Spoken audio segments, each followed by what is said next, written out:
ہلکا سمجھ کر ہم نے نہیں بتایا. آپ نے فرمایا دلونی اعلیٰ قبر، مجھے اس کی قبر پر لے جاؤ. اور قبر پر آپ تشریف لائے. وہاں پر یہ لفظ ہے کہ صلی علی قبر ہے. صلی کے دو معنی علماء نے کیے. آپ نے اس کی قبر پر دعا کی، آپ نے اس کی قبر پر دعا کی، اور دوسرا معنی آپ نے اس کی قبر پر جنازہ پڑھا. دونوں معنی، جنازہ ہو تو وہ بھی دعا ہے اور دعا ہو تو وہ بھی دعا ہے.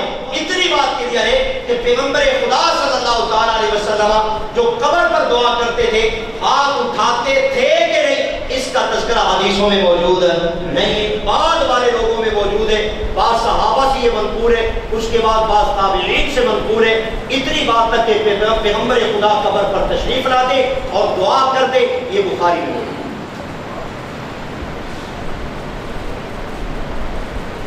اور کوئی سوال نہیں. آپ تو بھینس کی قربانی سارے ماننے لگے. بھینس کی قربانی، بھینس کا دودھ جائز، بلکہ دودھوں میں سب سے اعلیٰ دودھ ہمارے معاشرے میں جانا جاتا ہے. اور بڑے گوشت میں کٹے کا گوشت زیادہ اچھے رغبت کے ساتھ کھایا جاتا ہے. اور قربانی کے لیے کہا جاتا ہے کہ بھینس کی نہیں گھوڑے کی ہے، بھینس کی نہیں گھوڑے کی ہے. اب تو یہ ویسے ہی یہ مسئلہ ختم ہو چکا ہے. تقریباً 400 علماء اہل حدیثوں کے قریب مل کر، بعض علماء گجرانوالہ کے بھی اور دیگر کے بھی مل کر انہوں نے ایک تقریر کر کے کتاب لکھی ہے بھینس کی قربانی پر. انہوں نے کہا آج تک جو اختلاف ہم نے ڈالا ہوا تھا کہ بھینس کی قربانی نہیں، قرآن و سنت کے مطابق بھینس کی قربانی جائز ہے. آپ تو سبھی مانتے. عورتوں کے لیے قبرستان میں جانے کے لیے دو مسئلے ہمارے سامنے موجود ہیں. مشکات میں جب یہ مسئلہ پیش آیا کہ عورتیں لعن اللہ الزائرات، نبی پاک نے جو قبر کی زیارت عورتیں کرتی ہیں ان پر لعنت بھیجی ہے. یہاں صاحب مشکات کہتے ہیں دو چیزیں ہیں کہ بعد میں لوگوں کو قبر پر جانے کی اجازت ملی. عورتوں کو اجازت ملی کہ نہیں ملی؟ کہتے ہیں بعض علماء کہتے ہیں ملی اور بعض کہتے ہیں علماء کہتے ہیں کہ اجازت نہیں ملی. صحیح بات یہ ہے، قرآن پاک کی تحقیق سے بات یہ، عورت کو قبرستان نہیں جانا چاہیے. آپ عورتوں کو منع کریں، ورنہ اتنا کوئی پاور والا بھی یہ مسئلہ نہیں کہ ہم عورتوں کے اوپر ڈنڈا کھڑا کر دیں اور ہم کہیں خبردار تم نے آتے جاتے قبر پر بھی نہیں جانا. کیوں؟ بخاری میں موجود ہے کہ پاک پیغمبر علیہ السلام تشریف لے جا رہے تھے، ایک بڑھیا قبر پر بیٹھ کر رو رہی تھی. آپ نے فرمایا کہ بی بی صبر کر. اس نے کہا کہ اگر آپ ہوتے نا میری جگہ پر تو تمہیں پتہ چلتا. آپ علیہ السلام چلے گئے کہ بڑھیا صدمے میں ہے، اور اس بڑھیا کو کسی نے بعد میں خبر کی کہ آنے والے کون تھے؟ رسول اللہ علیہ السلام تھے. اس وجہ سے تو نے یہ جملے سخت بولتی ہے. وہ بھاگی ہوئی آئی حضرت عائشہ کے گھر میں، آ کر دروازے میں بیٹھ گئی اور رونے لگ گئی. بعد میں تھوڑی دیر کے بعد رسول اللہ تشریف لائے اور حضرت عائشہ سے فرمایا یہ کون بڑھیا کون رو رہی ہے؟ یا رسول اللہ اس نے یہ واقعہ پیش کیا. آپ نے فرمایا اس کو کہہ دو کہ الصبر عند صدمۃ الاولیٰ، صبر پہلے صدمے کے وقت ہوتا ہے. اب وہ عورت قبر پر بیٹھی تھی. حضرت عائشہ رضی اللہ تعالی عنہا یہ بھی اپنے بھائی عبد الرحمن کی قبر پر تشریف لائیں، اور بخاری میں روایت ہے ام عطیہ رضی اللہ تعالیٰ عنہ کہتی ہیں نہینا، ہمیں قبرستان سے جانے سے منع کر دیا گیا، ہمیں روک دیا گیا، لیکن لم یعزم علینا، کوئی زبردستی نہیں روکا تھا. اگر کوئی حوصلے والی عورت وہاں سے گزر جائے تو ہم اس پر کوئی کفر کا فتویٰ نہیں لگائیں گے. لیکن مجموعی اعتبار پر عورت میں صبر کم ہوتا ہے اور رونا دھونا اور جزا فضا زیادہ ہوتی ہے. اس وجہ سے عورتوں کو قبرستان میں جانے کی اجازت نہ دی. یہ مسئلہ میں اس وجہ سے اندر کے مسئلے بیان کر رہا ہوں چونکہ مسئلہ پوچھا جاتا ہے.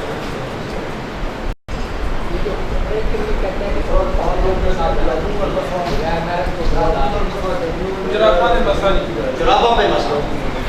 اچھا یہ پوچھ رہے ہیں کہ عورت کے لیے محرم ضروری ہے عمرے کے لیے جانا. یہ تو حدیث بخاری کے نبی پاک نے فرمایا کہ 3 دن کا بھی سفر عورت محرم کے بغیر نہ کرے. یہ بخاری میں روایت ہے. 3 دن کا بھی سفر، 3 دن کا شرعی سفر سمجھا جاتا ہے 48 منٹ کا، کہ یہ سفر نہ کرے. اس وجہ سے عورت کا بغیر محرم کے عمرے حج کے لیے جانا جائز نہیں ہے. البتہ اتنی جائز کچھ گنجائشیں ہیں، مثلا اس کا محرم، بیٹا، بھانجا کوئی بھی آگے مکہ میں موجود ہے یا مدینہ طیبہ میں موجود ہے، آپ یہاں ایئرپورٹ پر جا کر اس کو جہاز میں بٹھا دیتے ہیں، انہوں تنہا ہو جا رہی ہے، تو اس کے لیے علماء نے اجازت دی کہ جب آگے محرم موجود ہے تو وہ وہاں چلی جائے گی، اس کے ساتھ ملاقات ہو جائے گی، خالی تنہا عورت حج عمرے کے لیے جا نہیں سکتی۔ اچھا، تو جرابوں کا مسح بیان کر رہے تھے۔ دیکھیے جرابوں پہ مسح کرنا، حدیث پاک میں موزوں پر مسح کرنے کی تو اتنی حدیثیں ہیں۔ امام ابو حنیفہ رحمہ اللہ نے فرمایا تھا کہ جب تک سورج کی طرح، چمکتے ہوئے سورج کی طرح میرے تک موزوں پر مسح کرنے کی حدیثیں نہیں آئی، میں نے فتویٰ نہیں دیا۔ بہت زیادہ حدیثیں کہ موزوں پہ مسح کرنا جائز ہے، سمجھ آ رہی بات؟ رہا جرابوں کے اوپر مسح کرنا، ترمذی میں چند ایک روایتیں ہیں، وہاں جرابوں کے ساتھ جوربینی والمتناعلین دو لفظ موجود ہیں، جوربین اور متناعلین، یعنی نال والی، جوتوں والی جرابیں، اور متناعلین دو طرح کی جرابیں ہوتی ہیں۔ بعض جرابیں وہ ہیں اوپر جرابیں ہیں لیکن نیچے چمڑا لگا ہوا ہے، اوپر جرابیں ہیں نیچے چمڑا لگا ہوا ہے، اور بعض جرابیں متناعلین سخین ہیں، یعنی موٹی موٹی جرابیں، اس طرح کی کہ جو موزوں کی مانند ہو جائیں، کہ اگر آپ موزوں کی طرح اس میں ربڑ نہ ڈالیں بلکہ ویسے اس کو کھلا چھوڑیں تو وہ نیچے نہ آئیں، آپ مسح کریں تو پانی اندر تک سرایت نہ کریں، ایسی جرابوں پر مسح کرنا ہو تو جائز ہے، اور حدیثوں میں یہی لفظ موجود ہیں۔ اگر آپ یہ بات نہیں مانیں گے یہ گنجائش جو ہم عرض کر رہے ہیں تو پھر یہ بات سن لو، اہل حدیث علماء نے اپنے فتاوی جات میں واضح طور پر یہ بات کہہ دی ہے کہ جرابوں پر مسح کرنے والی تمام حدیثیں ضعیف ہیں۔ یہ میں نہیں کہہ رہا، وہ کہہ رہے ہیں کہ جرابوں پر مسح کرنے والی تمام حدیثیں ضعیف ہیں۔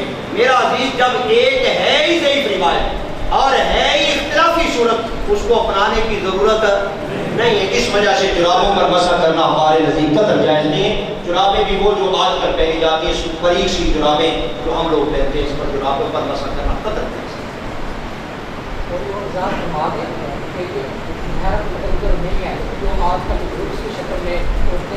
محرم بناتے ہیں، یہ وہی بات ہے، یہ چور دروازہ ہے۔ یخادعون اللہ والذین آمنوا وما یخدعون، اللہ کو دھوکہ دیتے ہیں، حقیقت میں یہ دھوکہ اپنے آپ کو دیتے ہیں۔ شریعت نے جو اصول قائم کر دیے قیامت تک کوئی اصول جائیں گے، اب اس میں کوئی تعبیر کی گنجائش نہیں۔ حدیث پاک سنیے، بخاری کی پڑھ رہا ہوں، ترمذی کی روایت ہے۔ نبی علیہ السلام جب حجۃ الوداع کے لیے تشریف لے گئے، آپ علیہ السلام جا رہے ہیں، ایک خاتون راستے میں آئی، آپ نے فرمایا بی بی آپ بھی ہمارے ساتھ حج کے لیے چلیں۔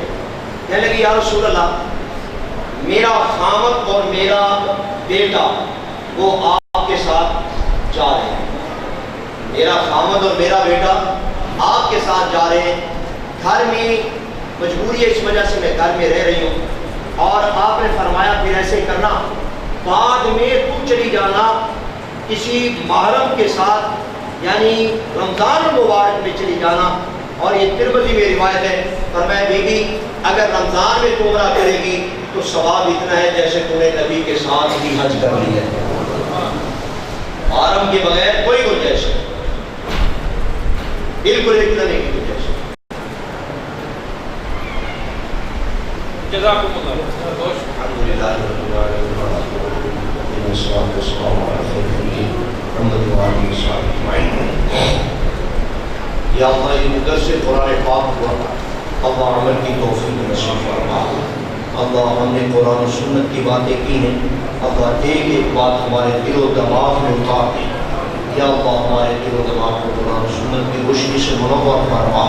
اے اللہ، جن لوگوں نے مل جل کر اس محفل کا قیام کیا ہے، اللہ لوگوں کو توحید و سنت سنانے کے لیے اللہ ان کے گھروں کو آباد فرما، ان کے مال و جان میں اولاد میں برکتیں نصیب فرما۔ جو ایمان والے دنیا سے چلے گئے، اللہ سب کی بخشش و مغفرت فرما۔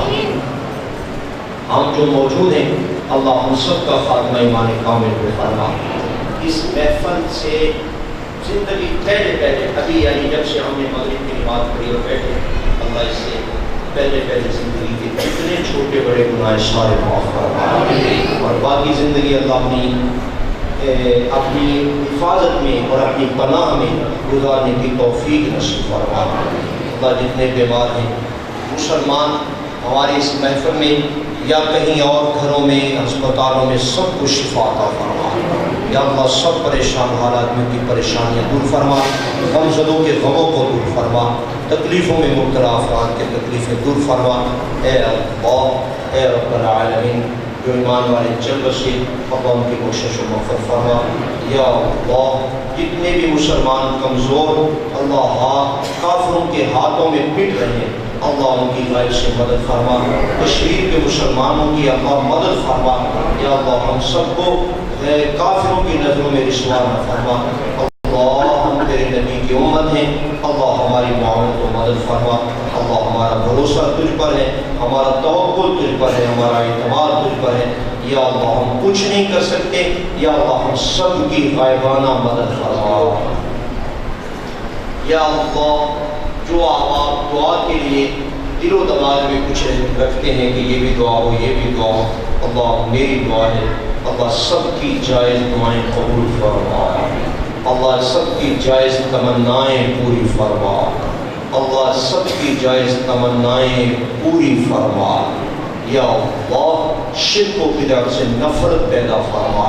یا اللہ، مرنے کے بعد میدان محشر میں اللہ جہنم کے عذاب سے، قبر کے عذاب سے ہم سب کی حفاظت فرما۔ یا اللہ، نبی علیہ السلام کے حوض سے پانی نصیب فرمانا، آپ کا دو عالم کے ہاتھ سے حوض کوثر نصیب فرمانا، نبی کی شفاعت کبریٰ کا حصہ بنانا۔ یا اللہ، پاک پیغمبر کے جھنڈے کے نیچے اللہ ہم سب کو جگہ عطا فرمانا۔ صلی اللہ تعالیٰ خیر خلقہ محمد و آلہ و صحبہ اجمعین برحمتہ یا ارحم الراحمین۔